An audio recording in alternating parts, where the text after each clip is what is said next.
Ang topic po natin ngayon mga kaibigan ay si Marcoleta lalong napapasama dahil sa kanyang mga dinadahilan. Yan. So, napanood niyo naman siguro mga kaibigan no, yung itong si Marcoleta doon sa TRICOM na sinabi po nitong si Marcoleta na wala naman daw West Philippine Sea.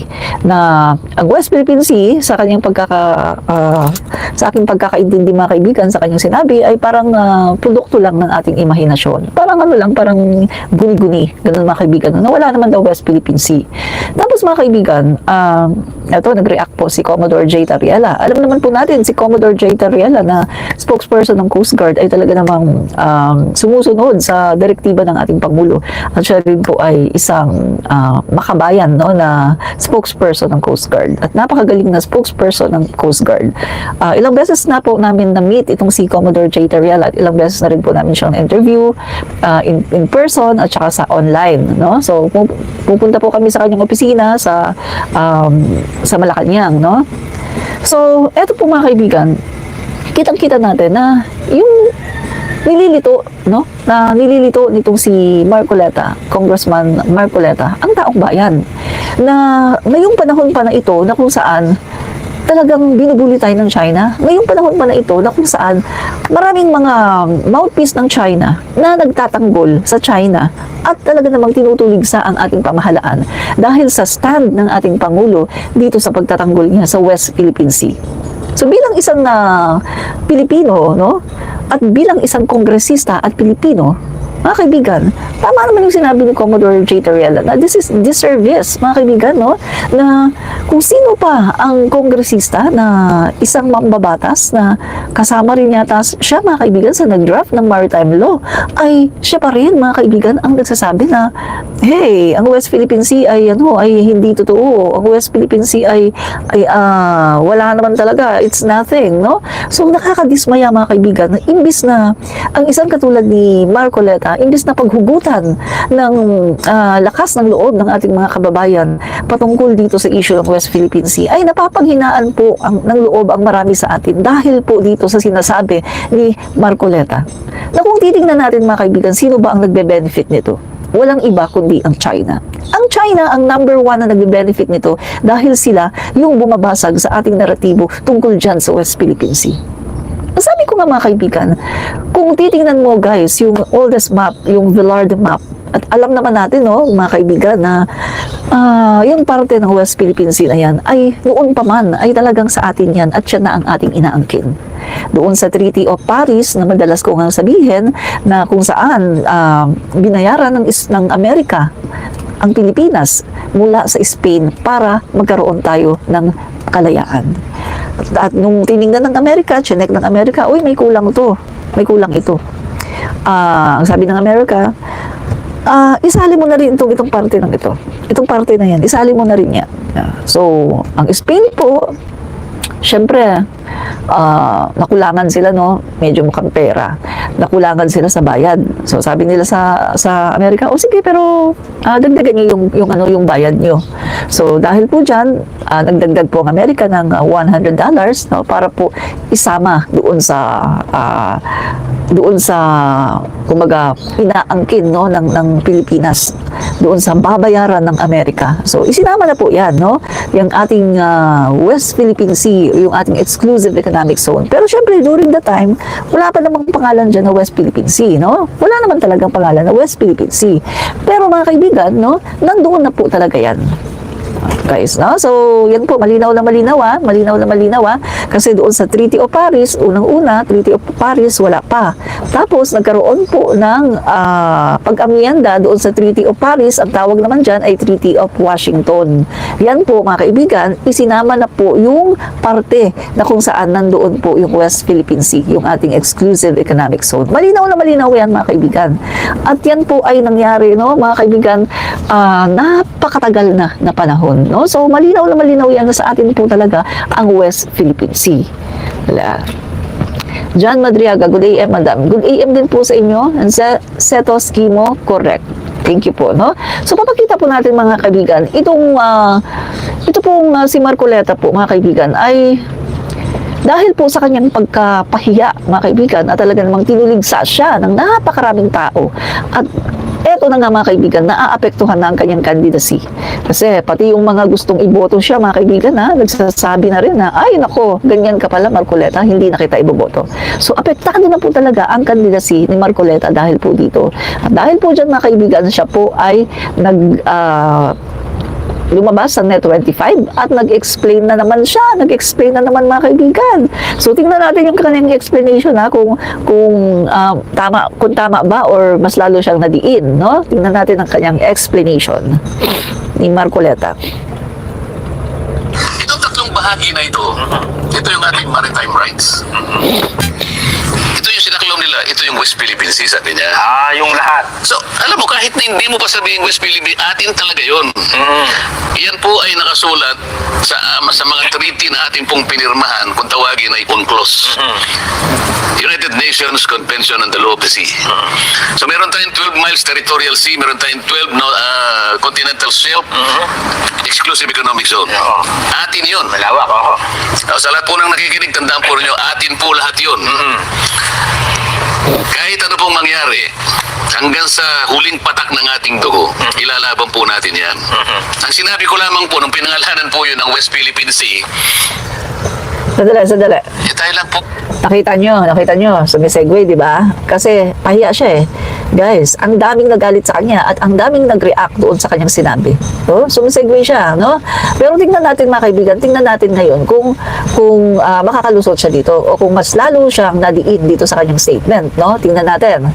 Dali, Mokong Lopez, akala ni Marcoleta puputok ang sinabi niya na pabor sa kanya pero baliktad pala sa kanya, pumutok ang sinabi niya. Tumpak. Nixon Medel, kasi ma'am, si Pangulo, hinahayaan lang sila na magganyan-ganyan sila. Mabuti diyan sa kanila, ipakulong yan si Marcoleta. Hindi dapat maging senador yun. Manlilin lang talaga.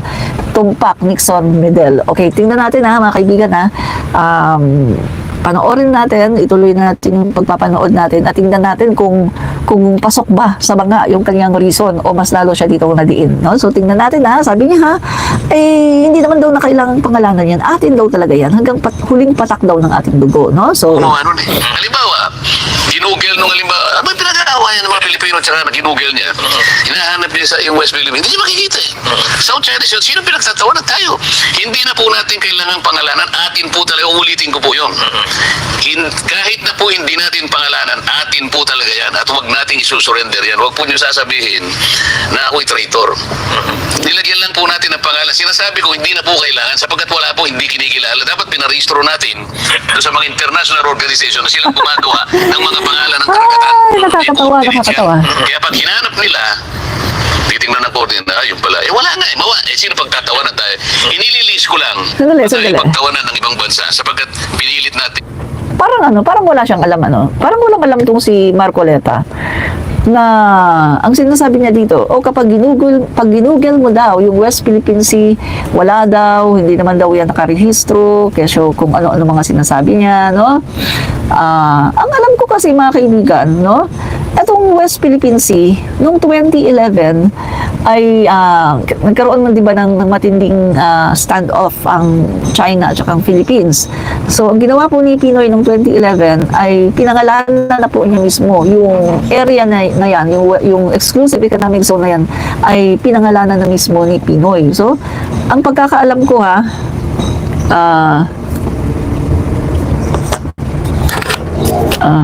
sandali hanapin nga natin yun. Okay.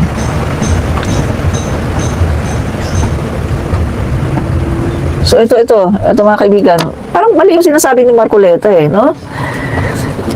It's official. Kita mo official na? Ang sabi niya, wala naman daw official na pagpapangalan. Ang sabi niya, kahit daw i-google, hindi daw makikita, hindi naman daw ito hindi naman nakarehistro, hindi naman Dali, atin na natin Rehistro natin sa mga international organization na silang gumagawa ng mga pangalan. Nilagyan lang po natin ang pangalan. Sinasabi ko, hindi na po kailangan sapagkat wala po, hindi kinikilala. Dapat pinarehistro natin sa mga international organization na silang gumagawa ng mga pangalan ng karagatan. May coordinates yan. Kaya pag hinanap nila, titingnan ng coordinate, yung pala, wala na, sino pagtatawanan tayo? Inililis ko lang na tayo pagtawanan ng ibang bansa sapagkat pinilit natin gano'n. Atin na yun Mga kaibigan, nakita nyo ha. Alam nyo, manlilin lang talaga siya, no? Super talaga, totoo yung sinabi ni Enzo Recto, no? Siya talaga ay isang manlilin lang, no?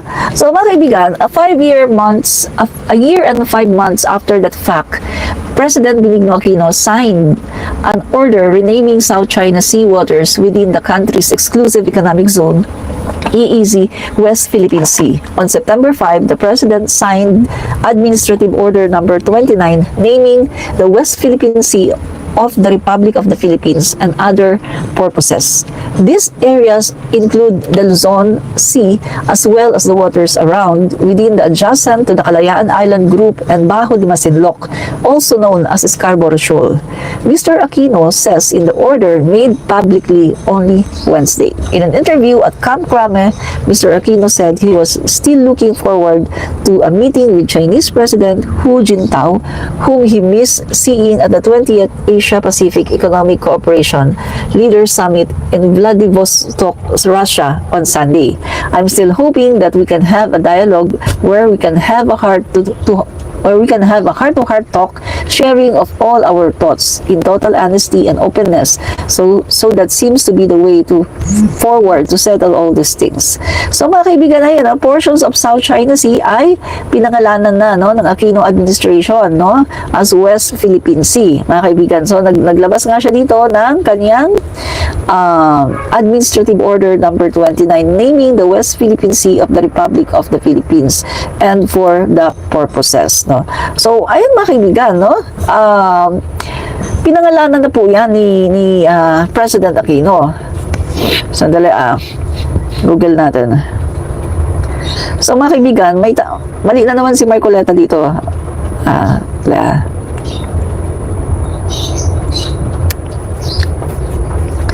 Anong sinasabi niya? Pag ginugel mo daw, wala daw West Philippine Sea. Anong sinasabi niya? Ayan, nag-google ako. Ginugel ko, West Philippine Sea. Ayan ang lumabas, West Philippine Sea. Nandyan yung mapa.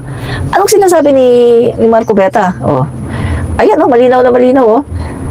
Google to ang ginawa ko, ha. West Philippine Sea is the official designation by the government of the Philippines to the parts of the South China Sea that are included that are included in the country's exclusive economic zone. The term is also sometimes incorrectly used to refer to the entire South China Sea.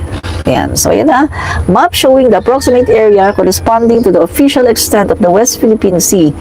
So, anong sinasabi dito ni Marco Beta? Wala daw kapag ginugel mo, no?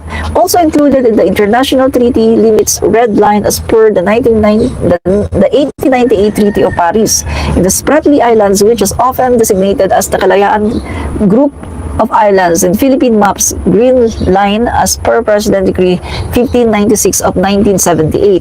So si President Marcos naman ang nagano nito, no? Kalayaan Group of Islands, mga kaibigan, no? So ayan na, ito, show map of Luzon, yan mga kaibigan. Ayan, nakalagay doon yung ating West Philippine Sea. Yan, banda dito, West Philippine Sea. At saka mga kaibigan, mali kasi ang sinasabi ni Marcoleta na atin yan. Kahit hindi mo na pangalanan. Huwag mo nang pangalanan kasi atin talaga yan. Mali yon. So mga kaibigan, ito ha, pag nagkakaroon tayo ng bagong aso, papangalanan natin yan, di ba? Ito si Saramao. May bago kang kuting. Ay, ito si Digunggong yan. Pangalan ko dyan, Digunggong. Kapag tinatawag mo siya, Digunggong, lalapit siya, lilingon siya, alam niya na pangalan niya, Digunggong. Yung aso mo, pag tatawagin mo, Saramao. Lilingon siya kasi alam niya na siya si Saramao. Kapag meron tayong mga property, yung mga property ba natin, hindi ba natin yan pinapatituluhan? Pinapatituluhan natin yan. At pinapangalanan natin yung ating mga property. Di ba? Kaya mali yung sinasabi ni Marcoleta na hindi na daw kailangan pangalanan. Kasi daw, atin daw yan. No? So, mali na naman dito mga kaibigan, si Marcoleta. Talagang, kahit anong gawin niyang segue para makalusot siya, talagang mali talaga siya dito. Ang mali ay hindi pwedeng maging tama. Ang mali ay hindi pwedeng itama ng isang pang pagkakamali, no? MNR Space Scoop, new subscriber, like that. Maraming pong salamat sa pagsasubscribe.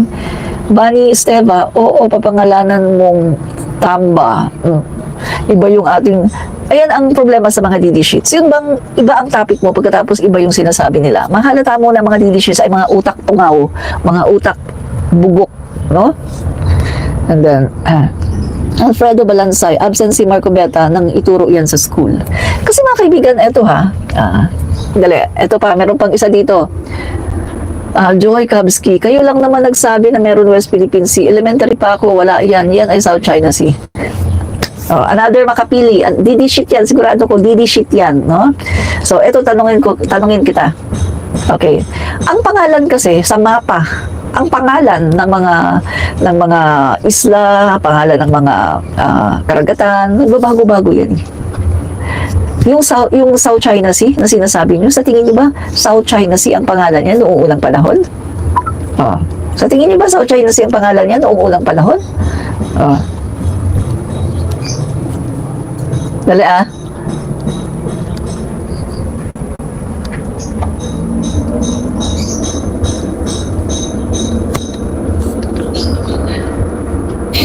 Yan. Okay. Ito ha.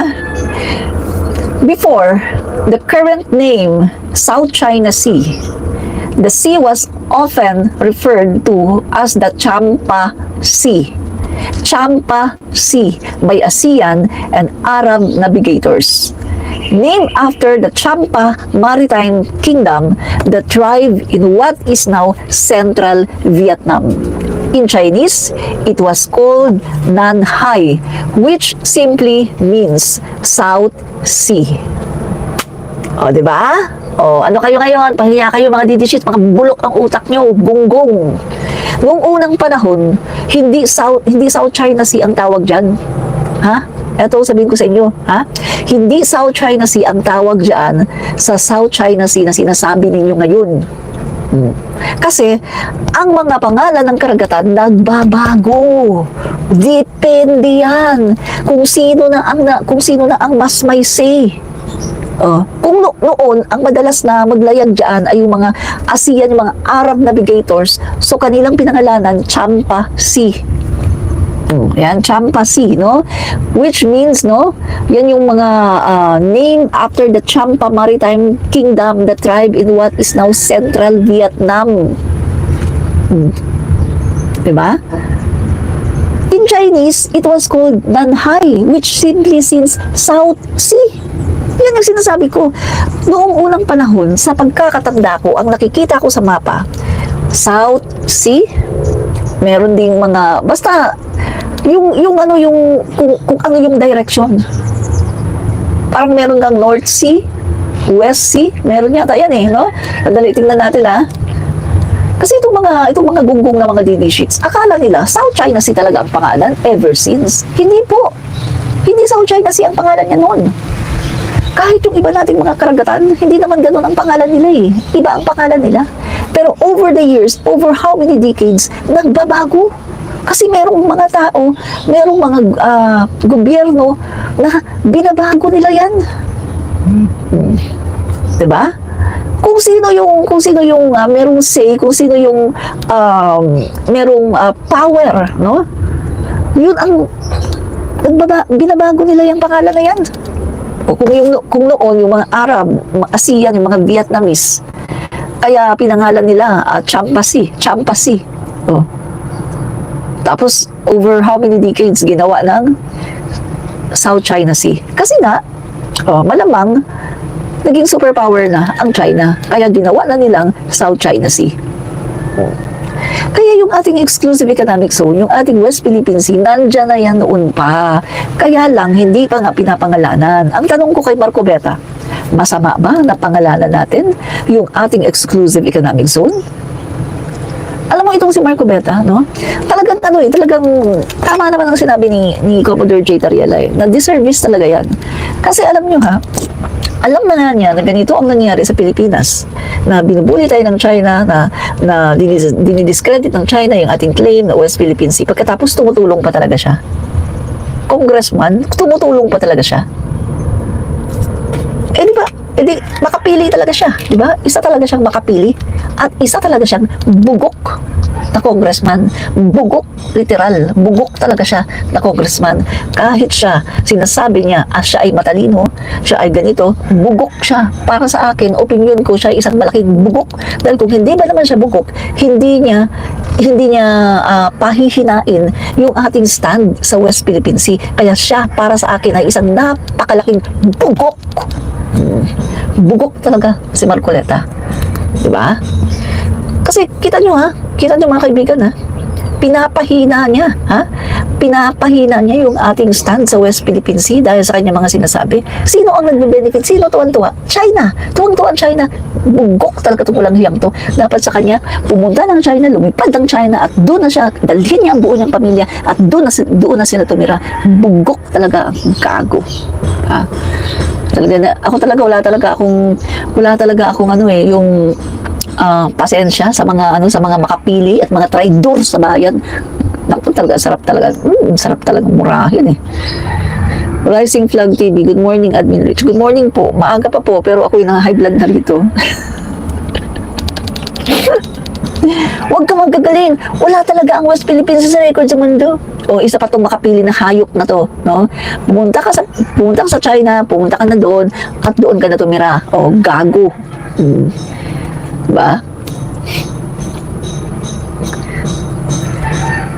Porfirio Pecolados, no to pro-China. Correct po, no to pro-China talaga. Willie Manuel, Google mo, wala talaga. Anong Google mo, wala talaga? Kakarating mo pa lang ba? O hindi mo ba naabutan yung ginawa ko kanina? Ginoogle ko ang West Philippine Sea, lumabas. Nakalagay West Philippine Sea, may mapa pa. Meron pang explanation. Ang gago mo naman, isa ka pa. O, manang-mana ka sa, kay Marcoleta. Okay. Porfirio Pecolados, no? No to pro-China. Isa na dyan si Marcoleta. Tumpak, no? Wag po natin iboboto yung mga yan. Tony Roque, murahin mo naman para makita mo, hinahanap mo. Matapang naman apog mo Wala akong pake. Patawag niya ako, patawag niya. Paninindigan ko ang sinasabi ko. Siya talaga isang napakalaking bugok. Bugok siya. Dahil kung hindi ba naman siya bugok, sasabihin niya, hindi na natin kailangang pangalanan. Hello? Magkaroon ka ng bagong aso, hindi mo ba papangalanan yan? Magkaroon ka ng bagong kuting, hindi mo papangalanan? Magkaroon ka ng bagong property, hindi mo ba yan titutuluhan at papangalanan? Bugok! Bugok talaga. Diba? MER Space Scoop, Kamsat, Rising Flag TV 2.0. Docard Marine, walang West Philippine Sea. Sa inyo walang West Philippine Sea kasi mga makapili kayo, gago. Jesus Joel Guevara Ox. Kennedy S. Wagan. Katulad na lang ng South China Sea. Walang South China Sea. Kung titingnan natin, 'di ba? Wala namang South China Sea. Anong pangalan niya noon nung unang panahon? Champa Sea. Champa Sea. Hindi yan South China Sea. 'Di ba? Naging South China Sea lang yan later on. Pero ang pangalan niyan, Champa Sea. Yun ang katotohanan, no? Yan. So yan Champa Sea. This was the most common name used in Southeast Asia before the 16th century, referencing the Champa Kingdom, the Chinese name for the sea, which became more widely used during the Qing Dynasty. Portuguese influence. It is believed that the name South China Sea was coined by Portuguese navigators. Tingnan nyo, sino ang nagpangalan ng South China Sea? Portuguese navigators. So hindi talaga yan South China Sea. Pinangalanan na lang, binago na lang. Champa Sea ang pangalan natin yan. Or South Sea. Yan. Pagdating sa Chinese, Nanhai, which simply means South Sea. Walang nakalagay na China. Gonggong nadidishit. Diba? Walang China nang nakalagay. South Sea. But later on, nung naging unti-unti na silang nagiging superpower, ayan na, binago na, ginawa ng South China Sea. Dapat nga ibalik yan eh. Ibalik dapat yan sa, ano, sa South Sea ang pangalan. Hindi dapat ilalagay ang pangalan ng China dyan. Kita nyo, nung nagkaroon ng pangalan dyan na China, aba, inangkin na nila. Naggago, mga hayop. Puro kinagkaroon ng pangalan na China doon, South China Sea, naging South China Sea, inangkinan ng mga hayop na yan. Samantalang nung unang panahon, hindi naman South China Sea ang pangalan yan. South Sea or Champa Sea. Oh, ano, hindi nyo alam yan, mga gago kayo, mga gunggong kayo, mga didishits, hindi nyo alam yan. Kasi mga bobo kayo. Yan. So, sino daw ang nagpangalan ng South China Sea? It is believed that the name South China Sea was coined by Portuguese navigators. Oh. So, mapapahiya kayo dyan, di ba? Kung sasabihin yung walang West Philippine Sea, aba, hindi tayo pwedeng magpangalan ng kung ano yung exclusive economic zone natin, ganun ba? O hindi, tanggalin na dyan yung pangalang South China Sea dahil hindi naman sa kanila yan eh. Ibalik natin ngayon sa South Sea. Kasi porke naging South China Sea ang pangalan, inangkinan ng China, gunggong talagang walang hiya. Ibig nila sabihin, yung Indian Sea, sa India yan. Ang tataka nyo, mga bugok kayo na mga didishits, manang-mana kayo kay Marco Beta ka. Ang tataka nyo. Eh, talaga naman, ang aga-aga eh. Ay, nako, ang aga-aga. Okay, tingnan natin to. Okay. Okay, meron ditong sinasabi dito. Sabi ni Duterte, no, Duterte says, the name South China Sea reflects China's historical claim. Oh, isa pa tong bobo. Isa pang bobo si Duterte, walang hiya talaga. Bobo talaga tong si Duterte na to, no? Napakabobo ng hayop.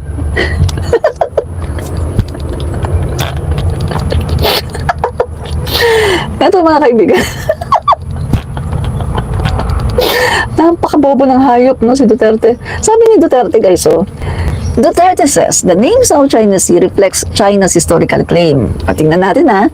Does China have a better claim because it is called South China Sea? So, ibig sabihin dahil ang pangalan ay South China Sea, mas maayos or mas matatag yung kanilang pagkiklaim dahil ba sa South China Sea ang pangalan ngayon? Oh. Oh. Tingnan natin. Oh. Ano yan? Oh. So, tingnan natin ha. So, etong sinasabi. It's all in the name, according to President Rodrigo Duterte. Ang gago talaga ng bugok na yan, no? Bugok talaga, no? Ang sabi ni Mr. Ray Adventure, walang Indian Sea, gunggong ka ba? Indian Ocean lang. Yun yung sinasabi ko, bugok, gago. Oh, yun. So, eto ha.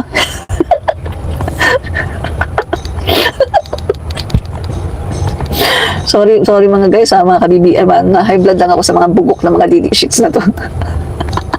Eto, sabi dito, the fact that the South China Sea is named such reflects the historical claim of China to it, he said. Sabi ni Duterte, bugok talaga ang gago, no?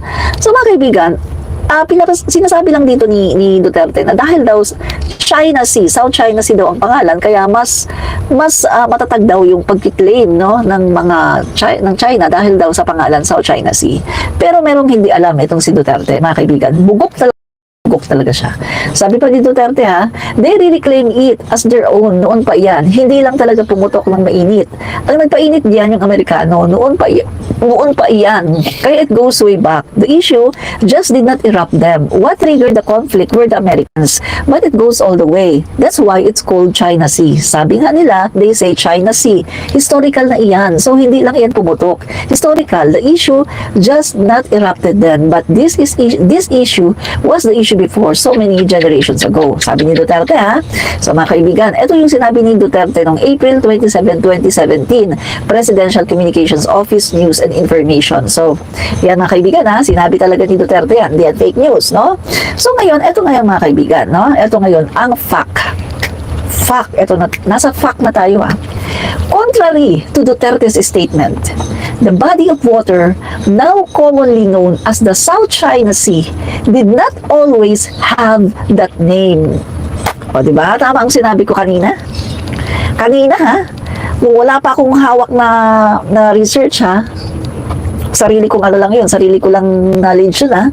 Yung lumabas sa bibig ko kanina, ano ko lang yun, stock knowledge ko lang yun, ha. Pero ngayon na, eto na. Hawak ko na yung ano, yung facts, yung research. Ayan, tama yung sinasabi ko. So, ibig sabihin, kahit pala hindi ako kanina nagtumingin sa research, tumingin sa facts, alam ko kung ano yung facts. O, di ba, DD Sheets? O, dyan tayo nagkakaiba. Kasi, kaming mga BBM supporters, BBM loyalists, matatalino kami. Yung aming stock knowledge ay mga truths, mga tunay na data. Pero kayo, wala kayong stock knowledge kasi mga bobo kayo, mga gago.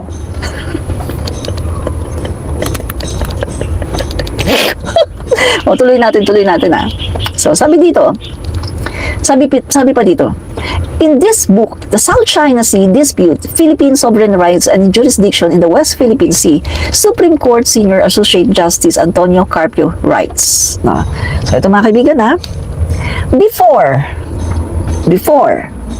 Portuguese navigators coined the name South China Sea. The sea was known as Asian and Arab navigators as the Champa Sea. O, tama yung sinabi ko kanina. Champa Sea. Champa. C-H-A-M-P-A. Champa Sea. Walang South China Sea. Champa Sea ang tawag. O, di ba? So, ibig sabihin, tama yung sinabi ko kanina. Tama yung aking stock knowledge na sinabi ko sa inyo kanina. Diba? So, ibig sabihin lang nito, matatalino tayo ng mga Marcos loyalists at Marcos supporters, matatalino tayo. Diba? Hindi katulad ng mga DD Sheets, kapag wala silang mga hawak na tunay, mga facts, bugok sila, nagpapakalat sila ng mga fake news. Pero tayo, matatalino tayo. Mga BBM loyalists, BBM supporters. Diba? Kasi tama yung sinabi ko kanina. Wala pa akong hawak kanina na data. Pero tama na ang sinabi ko, di ba? So, tuloy natin. After the Cham, people who established a great maritime kingdom in central Vietnam, the late 2nd to 17th century. So, nung una daw mga kaibigan, Champa Sea ang tawag dito. Hindi South China Sea, kundi Champa Sea. Oh, di ba? Oh, ano kayo ngayon? Oh, napahiya kayo ngayon, napahiya kayo. Oh, napahiya kayo. Akala nyo kasi, ang South China Sea, nung unang panahon pa, South China Sea talaga. Akala nyo kasi, talagang nakalagay na talaga yan. From the beginning, South China Sea. Akala nyo, oh, napahiya kayo, no? Oh, napahiya kayo, no? Kasi mga bugok kasi kayo ng mga DD Sheets. Mga bugok kayo, literal.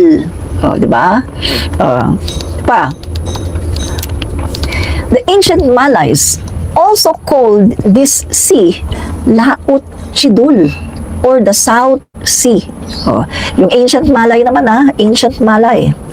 Tinatawag naman nila itong Laut Chidul or South Sea. As recorded by Pigafetta in his account of Ferdinand Magellan's circumnavigation of the world from 1519 to 1522. In Malay, which is likewise derived from the Austronesian language, Laut means sea and Kidul means south. O, diba? So, South Sea talaga ang tawag dyan. South Sea. Champa Sea. In short, kapag yan ay tinranslate mo South Sea, hindi siya China Sea. Sino daw ang nag-coin ng China Sea? Sino ang nag-coin yan, ang nagpangalan? Portuguese navigators ang nagpangalan ng South China Sea. Siguro dapat bawiin na yan, no? Bawiin na dapat yan. Talagang tanggalin na yung South China Sea na pangalan. Ibalik na lang yung South Sea. Kasi, hayop itong China eh. Hayop talaga, no? Porke nilagyan ng pangalan na South China Sea, inaangkin na nila. Kanila na daw yun. Di ba? Hayop talaga, di ba? Ano pa? Okay. So, the ancient Chinese never called this never called this sea the South China Sea. O, kita nyo ha, the ancient Chinese never called this sea the South China Sea. Kasi nga, hindi naman South China Sea ang pangalan. Champa Sea. Champa Sea. So ano pa? Their names for the sea was Nanhai. Sa Chinese to sa Chinese, no? Sa Chinese. Nanhai or the South Sea. So ano daw ang tawag ng ancient Chinese dito? Nanhai. Nanhai. Nanhai. In short, the South Sea. So meaning to say, walang South China Sea. There's no such thing as South China Sea before. Pinangalanan na lang yan ng hayop na Portuguese. Dadaan ka lang dyan, papangalanan mo ng hayop kang Portuguese ka. Ayun tuloy, inangkinan ng walang yung China. Yan, TYT gas, digong si noon, ngayon dugong si. Norman Valencia, yung ng Indian Ocean, hindi naman inangkin ng India. Ganon din ang Arabian Sea, hindi naman inangkin ng Saudi Arabia. Ganon din ang Persian Gulf, hindi naman inangkin ng Iran. Tama ka, correct. Yan ang pinaka-correct. Yan na yung sabi ko kanina na yung nagkamali pa ako, sea ang nasabi ko Indian Sea. Indian Ocean, actually, ang nire-refer ko Indian Ocean, sea lang yung nasabi ko, no? I stand corrected. So yung Indian Ocean na sinasabi ko, ibig sabihin ng mga didishit, aangkinin yan ng India kasi Indian Ocean ang nakalagay. Di ba? Persian Gulf. Hindi naman inangkin ng Iran. Tama yung sinasabi niya dito. Di ba? Ganun kasi yun, mga kaibigan eh.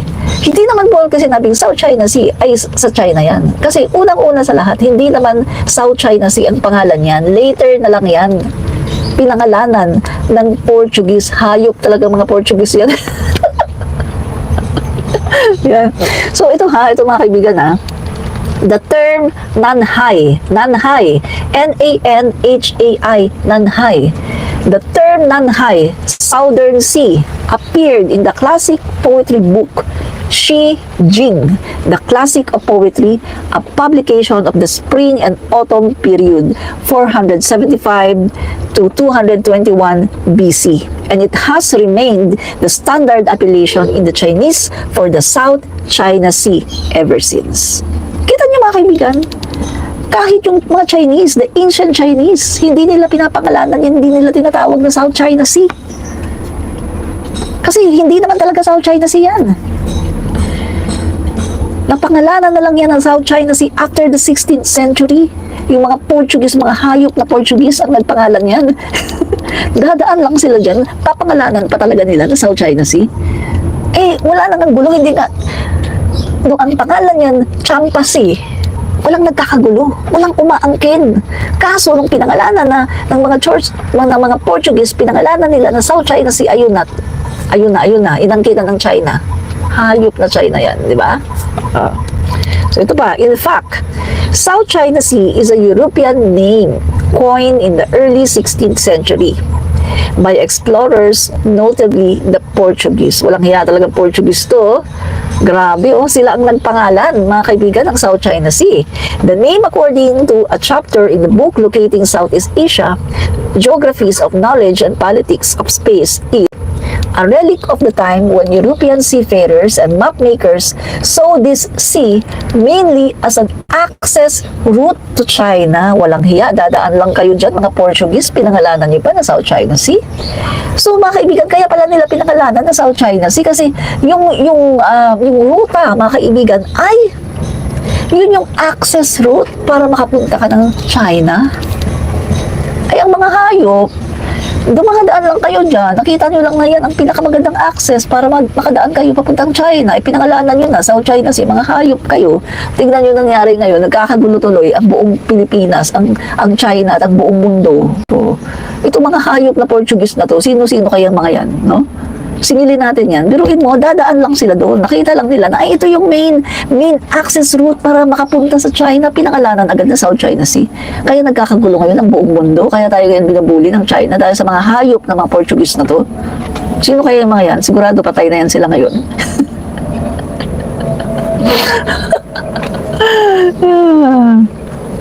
Kaya nga, Norman Valencia, tama talaga na pangalanan natin ang West Philippine Sea. Kasi nga, atin na yun eh, unang-una sa lahat. Tama yung ginawa ni Pinoy 2012, 2011, ginawa ni Pinoy yun. Tama yung ginawa niya kasi 2016, lumabas yung arbitral ruling na in-award sa atin yung ating 200 nautical miles, yung ating EEZ. So, tama lang talaga na may pangalan yan para talagang yan ay atin, yan ay mayroong palatandaan na atin yan. At sa pagkakaalam ko, meron tayong bagong mapa na inilabas. May bagong mapa na inilabas na nandun na mismo yung West Philippine Sea, yung pangalan na West Philippine Sea, nandun na mismo sa bagong mapa na yan. Kaya itong sinasabi ni Marco Beta, mga kaibigan, hindi talaga siya informed, no? Kung ako sa kanya, umuwi na lang siya ng China, umuwi na siya ng China, doon na siya tumira. Kasi walang puwang sa Pilipinas, ang katulad niya na congressman, pero kita niyo naman ang ginagawa niya, binabasag niya yung naratibo natin, pinapahina niya yung ating narrative against dito sa China na nambubuli sa atin. Instead na solid tayo, nagkakawatak-watak muli tayo. At ang problema nito mga kaibigan, meron tayong mga kababayan na mahihina ang stand pagdating sa West Philippine Sea, yung mga madaling mabudol, sila po ay nabubudol at sila po ay napapaniwala ni Marco Beta. Yun ang problema. Napapaniwala sila. Diba? Kaya itong mga mga pro-China na ito, mga makapili na ito, dapat sa kanila, bumalik na sila sa China, doon na sila manirahan, pati pamilya nila, para dito tayo, mga Pilipino, mga nagmamahal sa bayang Pilipinas, ipagtatanggol natin ito hanggang kahit magkagera pa. Pagtatanggol natin ito. Bahala sila sa buhay nila kung ayaw nila sa Pilipinas, kung hindi nila kayang ipagtanggol ang Pilipinas, kung mga duwag sila, mga gago sila, bahala sila sa buhay nila, doon na sila sa China. Wala tayong pakialam sa kanila. Diba? Yan. At ano pa? Okay. Okay. Ito pa guys. Sabi niya no, EUG? I-demanda mo sa ICC Portugal, ang layo na ng topic mo, sayang bayad sa'yo ng awa mo. Gong! Paano magiging malayo ang topic? Eto tinatopic natin kung sino ang nagpangalan ng South China Sea, gago. Yung South China Sea, ang nagpangalan yan, Portuguese navigator, gunggong. Gago ka, umalis ka dito. Umalis ka dito, lumayas ka dito sa live ko, gago.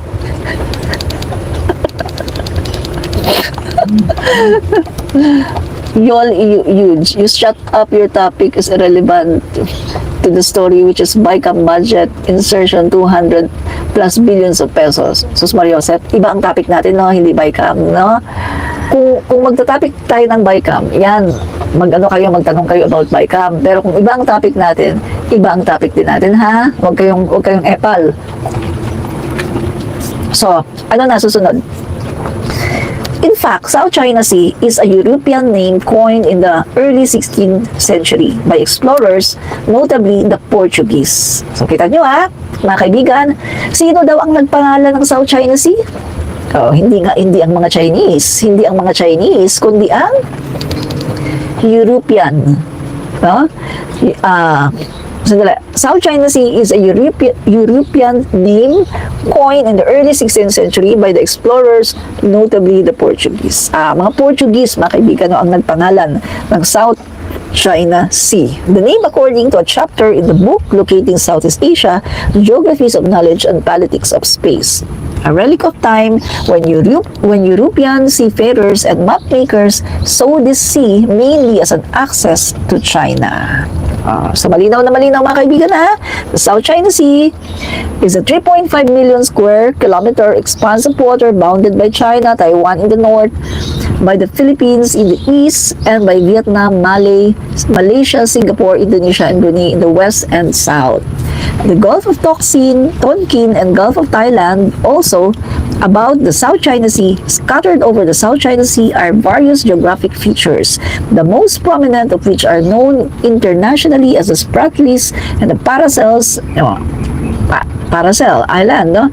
Macclesfield Bank and the Pratas Island. The People's Republic of China claims also 80% of the whole, hindi na 80, 90% na ngayon, no? 90% of the whole South China Sea.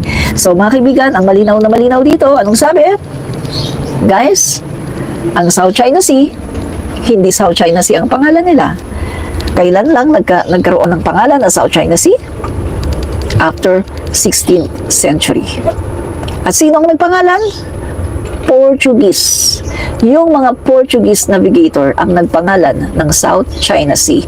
Ano ang pangalan dati ng South China Sea? Champa. Champa.